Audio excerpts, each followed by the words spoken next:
Steve, so Sally and I just went to well, it wasn't really a costume party, but we did go in costume. It was a fundraiser for Sally's library, and we went as Wizard of Oz characters, but as deep cut Wizard of Oz characters. Have you read any of the books? No. Yeah, the theme was the book is better than the movie. So we went as characters who do not appear in the movie, who only appear in the books. And we confused a lot of people, don't you think, Sally? I definitely think we do, because they would look at our table, which was like very movie-esque, like Wizard of Oz, and they'd be like, "Oh, Wizard of Oz, and you guys are..." Yeah, we'd have to explain, well, I'm from the book Scarecrow of Oz, and we broke a lot of hearts. Yeah, we did. So my character was technically the Wicked Witch of the South. The South.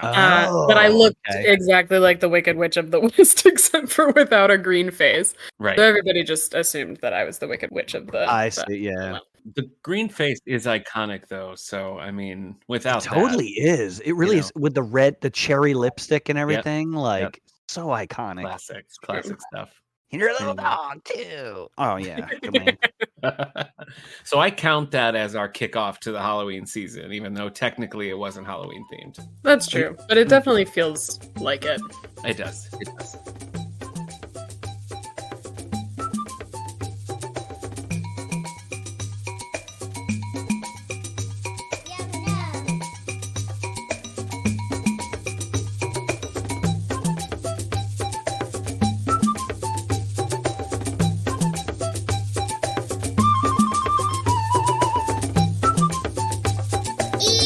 Welcome to This Endorian Life, a Star Wars podcast from the Radio Meanwhile Network. My name is Steve Rudd. I'm Nick Gunning, and we're following the Ewoks from Return of the Jedi, the Ewok TV movies, the 80s cartoon, and beyond. Today, we're discussing the fan film Ewok Hunt, a Star Wars horror story. Joining us is the Queen of Halloween, Sally Jacoby Murphy. Woo. Welcome, Sally. Oh my gosh. Thank you so much. I'm so excited to be back here again. Sally, welcome. Thank you. Welcome. Really glad to be here. Really glad it's Halloween season. Yeah. It totally is. Let's recap our journey together, because the first time Sally was on, we thought it was going to be a spooky episode, and it very much was not.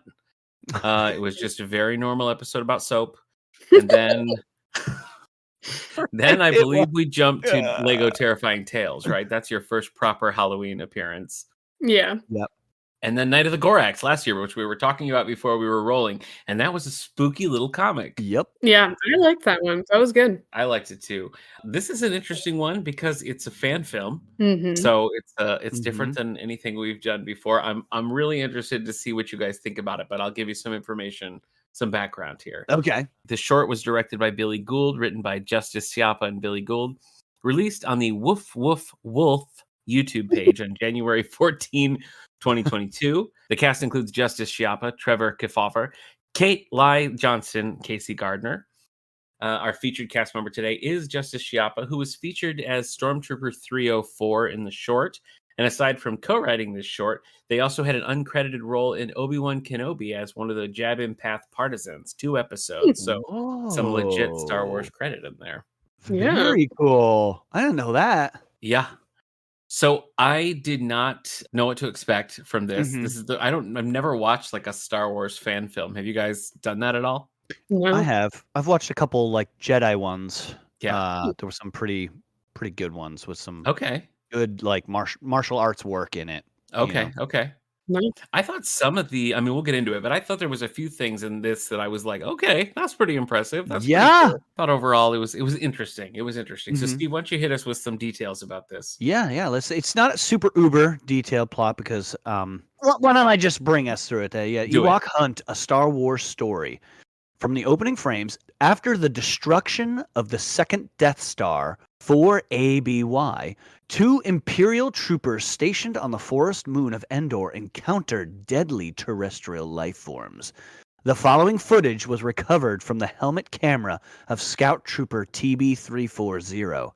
Their remains were never found. Bum, bum, bum. I know, it started out like that, and I was just like, whoa, okay. It's a pretty go. good start. So we get that sort of view screen look, and we got this font on there, and it rolls right into it. I thought it was a good start. I thought like the premise is good, and this is basically right after Return of the Jedi, as like the Emperor's down, and there's a few stormtroopers still left on the planet, waiting for like the last transport ship. But there's some crazy stuff going on Endor. Yeah, they found a place that looked very much like Endor too. I also like noted even that. in the light, that was just like impressive. They found a good spot wherever they are. Yeah. I'm gonna guess somewhere in the Pacific Northwest. But you're probably right. Yeah. I mean, because that's pretty much Endor. That's where you gotta go. Right? I mean, so it's in the found footage style, because what we're seeing is camera feed from the trooper's helmet. Sally, did you check any specific like horror callbacks that they were trying to do there? I mean, is there anything that popped in your head is like, this is kind of an homage? Well, I mean, anything found footage that's decent in any way, I feel like, is an homage to Blair Witch, right? That's the it pretty much all goes back to. But you could name a bunch of other things, but then it all goes back to Blair Witch. Totally does. Yeah. But I will say, found footage can be incredibly bad really easily, and this was not. I was like, this is a very successful found footage short. They give you just enough image, like flashes of things to keep you engaged in it, but there's also enough dialogue that you don't feel like it's just like some noobs like stumbling around with a camera. So I was pretty impressed, because I was like, when found footage is good, it's great. When it's bad, oh man, there's nothing worse. Well, it's we start in a shot, and you can kind of see one trooper with the helmet off and one in the background, and you quickly realize that the helmet is sitting on the ground, and as they kind of pick it up and put it on. So it's a good lens to kind of tell you what's going on, I think, overall. And it really did look like Endor. You're absolutely right. Like it was a good vibe. I like when you saw the ships pass overhead, when they like looked up and you saw them. Yep. It was like 2 seconds, but it was good. Like it looked really good. Yeah. And they knew that those are the last 2 patrols of the night, so they've obviously been there a while, right? So these are not just troopers that survived the Death Star explosion. They're based there. Right. Ones that and they even said like, what do you mean we got to get moving? Like our role is to sit tight. Our role is to stay here. And he's like, oh, well, the Death Star blew up. So like there's just no rules anymore. Yeah. I thought that was interesting I mean, that's kind of the chaos of some people are going to be like, well, we need to still do our job. And others are going to be like, what are we doing here? Let's go do something else. Let's go somewhere, know? I felt like it was a really good use of light, because we start in daylight or it's getting dusky, and then it's dark, and you're really just seeing like, the bounce back of the light, and you're seeing like flashlights and stuff. But I felt like it really avoided kind of the cliche, like flashlight under the chin kind of stuff, and really felt like you were seeing the right things. You were seeing what you're supposed to do, but it felt very organic. Yeah, I agree. Well, and I feel like the production value was pretty high. I mean, we kind of mentioned that already, but I feel like it would have been really easy, especially because it's a fan film, for it to feel like you were in some sort of like video game simulation, but it didn't feel like that. It felt like it was a real movie. And every once in a while you saw the blaster too. Yeah. Which sometimes freaked me out, because I thought something maybe was like right there. Yeah. But I was just like, oh yeah, okay. So they kept it realistic of like, if he puts out his hand, it wasn't just only the square frame we're seeing all the time. There was, I thought that was a good touch. I don't know if they did that on purpose, but it made I think you're right. Feel like, okay, this is a helmet cam rather than a camera. Right. When you get lost in that, like, oh, I can tell it's a camera, then it starts to lose its, speciality. Yeah. Even when they picked it up off the ground that first time, I thought that was pretty good camera work to make it look. So basically they're walking through Endor, and in the dark they start, things kind of are strafing them and running by, and it gets progressively more like we're in the midst of an Ewok attack. I feel like they took some good notes from Jaws and did not show us too much. Yeah. Like it was like a frame of an Ewok kind of running through, and you were like, Gah! You know what I mean? But it was never like, let's hold the camera on a costume that cannot possibly live up. Yeah. They used it sparingly, and they did the right thing. It's true. You never want to show too much of the monster. That is for sure. Yeah, and then you're not scared of it anymore.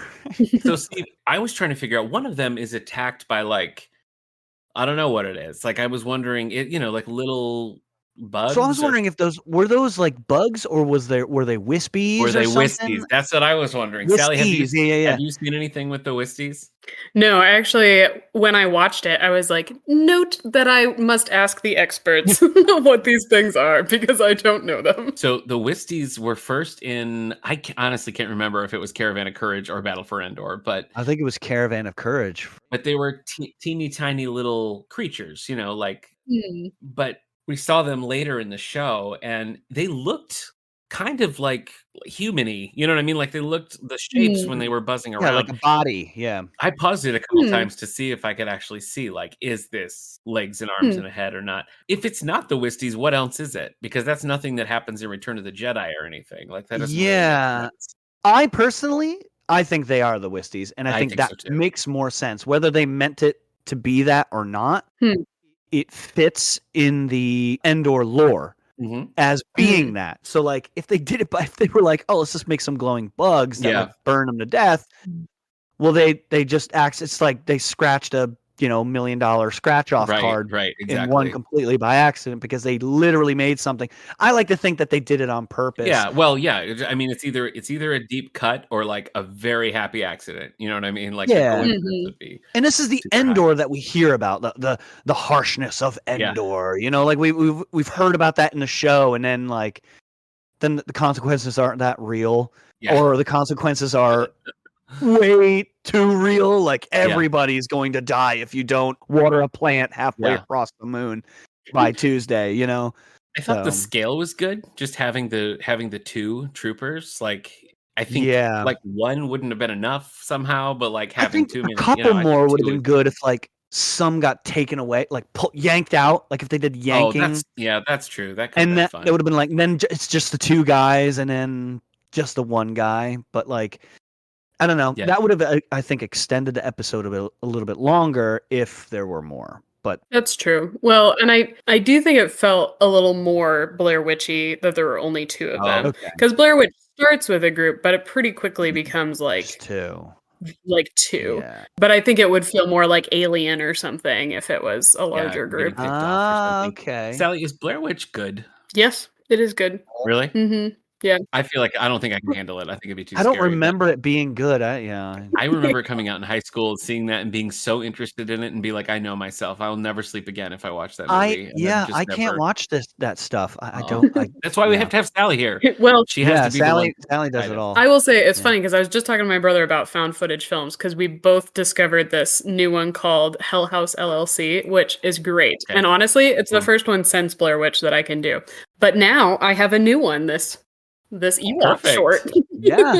You got three. Yep. Ewok Hunt, a Star Wars horror story. So I thought the fact that like so the spoiler alert, I guess. So the Wisties or whatever it is attack this one, and you kind of see like you're seeing through the eye holes, and you're seeing a little bit of blood, and it's like, it's like it's very like horror, but it's not gratuitous or anything like that. But it's definitely like. What just happened was not pleasant for the person in that suit. Was real bad. But I thought the timing of it was good too. Like it escalated the thing that was happening at the right time.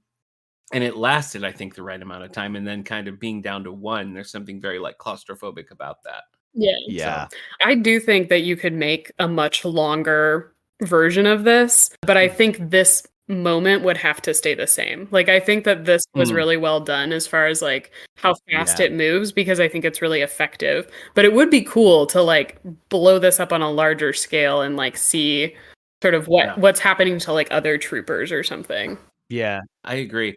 One thing I liked about it, just style wise, is the climax of Return to the Jedi when the Ewoks are setting traps and they're sending the two logs down and crushing the walkers, and like they're doing all of these clever little crafty things. And I feel like the spirit of that was in this short too, because they weren't just like jumping on them and like eating their face or something. You know what I mean? They're like doing things like you see like an Ewok drive by and then like come back, and so I just thought that was cool, and it felt right with like what we saw in Return to the Jedi. Well, and can I ask a question? So are the Wisties I would love it. Like connect, like are the Ewoks, do they do the Ewoks bidding, or is it more like the Ewoks just know that they're around, and so like if a Wistie cluster attacks, they're like, they're not going to attack me, but they might attack these guys, and then we can like strike. Well, I mean, the Wisties that you see are not really like bloodthirsty, let's go and like eat the head of a stormtrooper kind of characters. They are just kind of their own separate little group. So, you know, having them do what they did, if it was they do communicate, I guess, in a way, but like not like talking. And they are friendly to the Right, they're Ewoks. not really known as like an attack force like they were. Yeah, gotcha. Yeah. Okay. No, that's helpful. That was out of character, but I bought it still. I was like, yeah, why not? Let's do it. You know? Yeah, it made sense to me. Like they'd be so mad that they would actually resort to all of them together. Because we've only really ever seen. I mean, we've seen a bunch, but normally we see Princess Ezrina. Yeah. Right. She's kind of like the one that's she's in the movie out. and she's in the Yeah. So I really appreciated the restraint in the writing of not being like, all right, well, we barely got Han Solo out of here. You know what I mean? Like they didn't do any like weird name droppy things. There wasn't any like, I guess we better check with Darth Vader. Like it didn't do that. Yeah. I wonder if Darth Vader survived. They just talked about the Emperor. Right. Which they would, of course. You know, yeah. So I thought that was pretty cool. I do wish that there were more, but I think your point of that it becomes something else, right? Almost when you said that, it reminded me of like, I don't know what, like Predator, right? Then it's just like a whole bunch of guys that like, okay, we all know it's going to go down to one guy. Where this, it was like, I honestly was like, I don't know what's going on. And I'm not a horror expert. I don't particularly like jumpy horror things. So I did not know what to expect.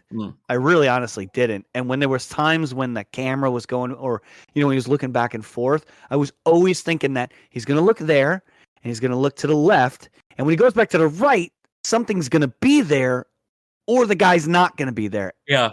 But he kept being there, and I was just like, "Stop doing this to me!" Like I'm really I can't. I can't handle this. I can't handle it. Steve's like chain smoking and like eating Tums. What's going on? Take it. I thought it was really cool too that original moment when they kind of encountered the Ewoks. The guy was freaking out, and the other guy came up and was like, "Stop! You're freaking out. You need to calm down. You know, it's all right. We're gonna do this. We're gonna get to." You know, like I thought that was very real. As like, bro, you're freaking out. Stop, man. It's just nothing.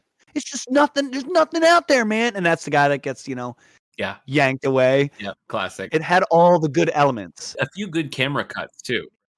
There was moments where the camera would kind of like fritz out for a minute and come back. Like I thought that added a really nice layer. That definitely did. Okay, so let's get down to it. Sally, what is your Ichiwawa moment? This is your best moment. What is it? So honestly, at the very beginning, because it starts with the text and then it cuts and you sort of see the ground.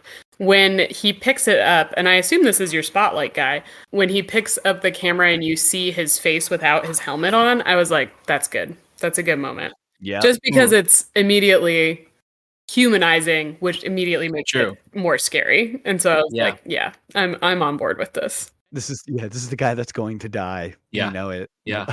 Here he is. Steve, what about you?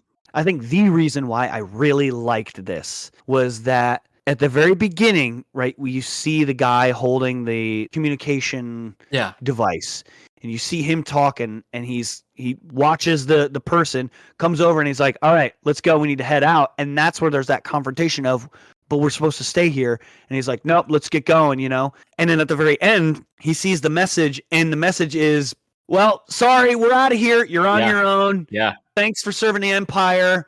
Later. And I was just like, that's why he was like, let's not stick around here because that's it.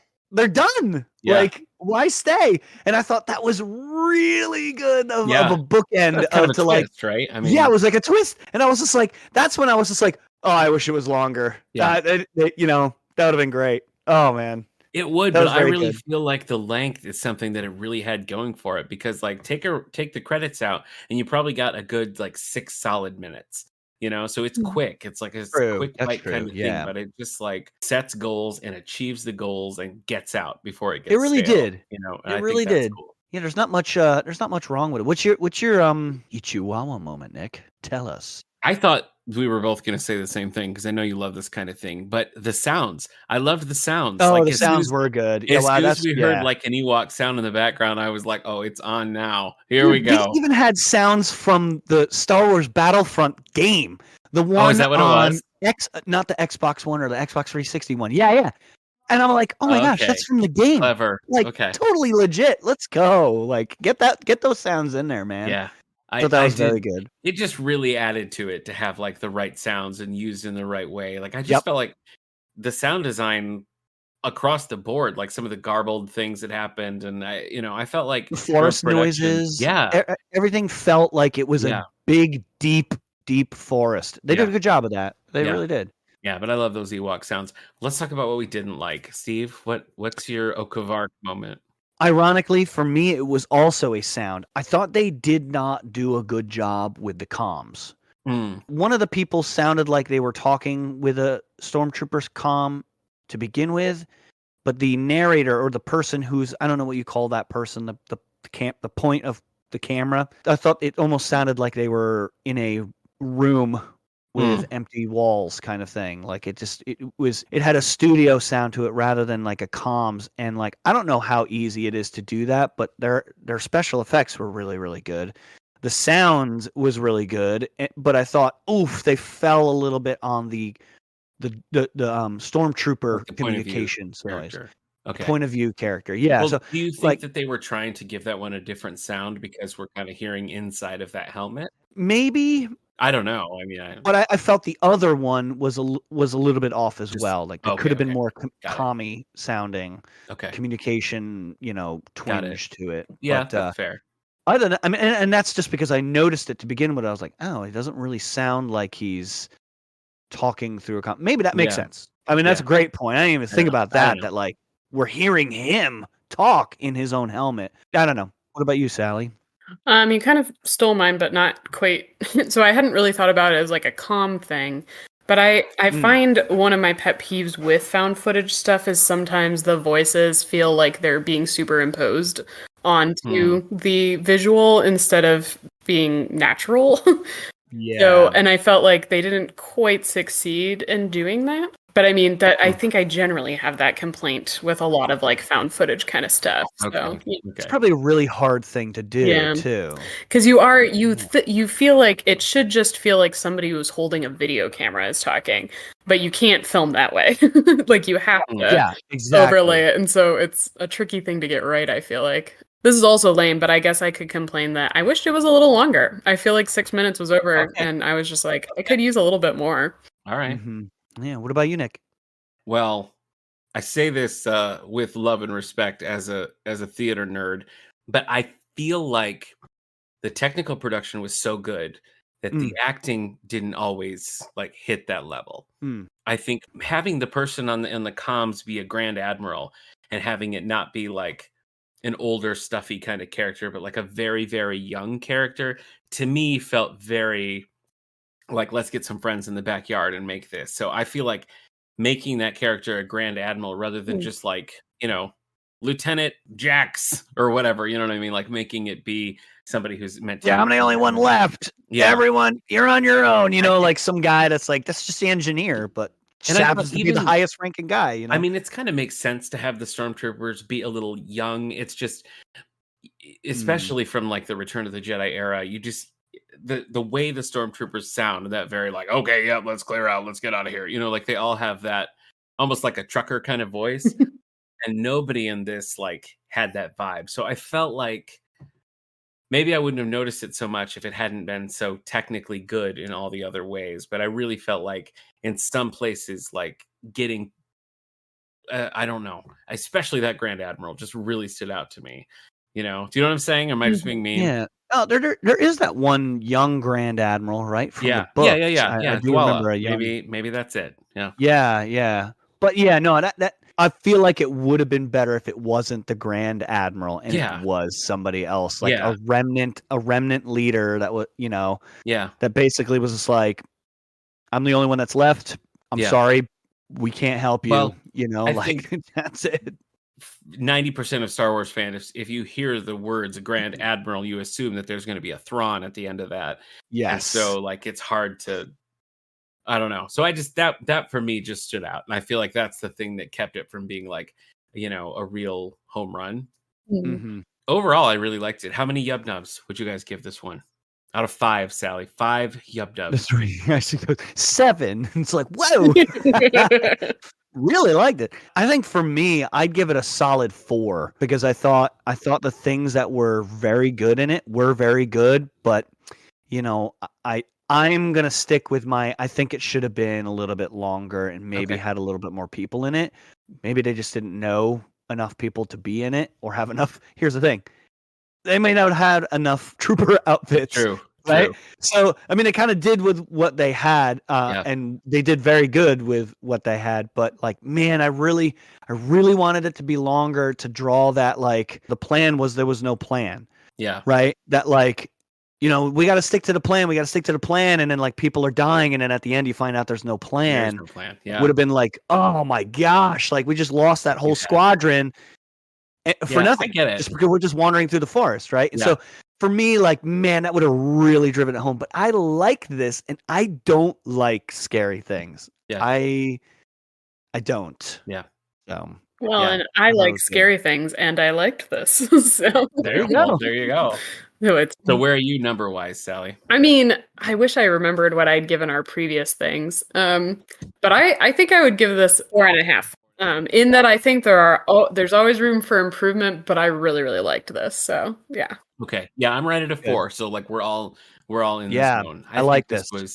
I think this was really good. I think this was really good all around. I think it looks good, and that's the hardest thing. The look, I think, really holds up. Yeah. I was really surprised. Even from the start when the Star Wars language, when the characters went across, I was watching it. I was like, oh, I'm going to have to pull up the Google to translate that. And then it moved into English. And I was like, oh, okay, good. Yeah. Yeah. Because you would have spent all night. I totally would have. I would have sat there and translated the whole thing. Like a nerd.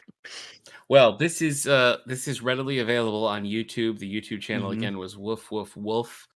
We've shared it out on our Twitter and our Facebook. So Endorian Life on X or Twitter and this Endorian Life on Facebook. So you can find it. Comment, let us know what you think. Let them know what you think. Give them some views because really did a great job. I recommend this. I recommend this to my horror friends and my Star Wars friends. I highly recommend this. It's double endorsed. Yeah, give it a share. I'll share it on the X. Yeah. Okay. I'll try it. Okay. Sally, is this adding to? Are you ever gonna revisit this next Halloween? You're gonna pull it up? I might. I probably will recommend it to my brother. We're always trading back different horror things, and I feel like he'd really enjoy this. But I also think it'll make me check out some more fan stuff, like fan-made Star Wars stuff, which I like never thought I would do. But it's got me interested. Yes.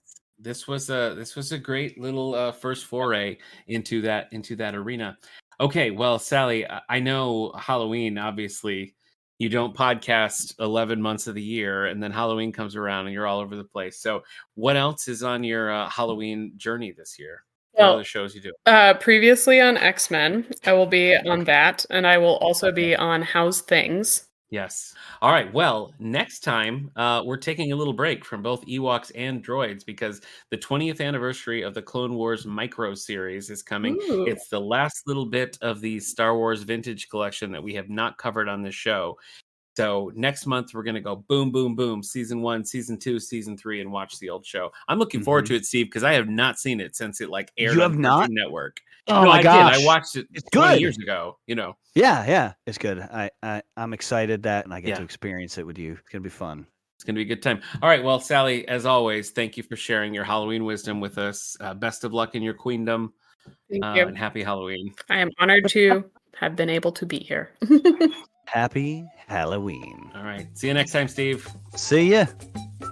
This Endorian Life was brought to you by the Radio Meanwhile Network. Other shows on the network include 9021 Here We Go, previously on X-Men, and 90s Music Got Me Like. Share your thoughts on this and upcoming episodes by following us on Facebook or X, formerly known as Twitter, at Endorian Life. And please rate, subscribe, and share this show wherever you get your podcasts.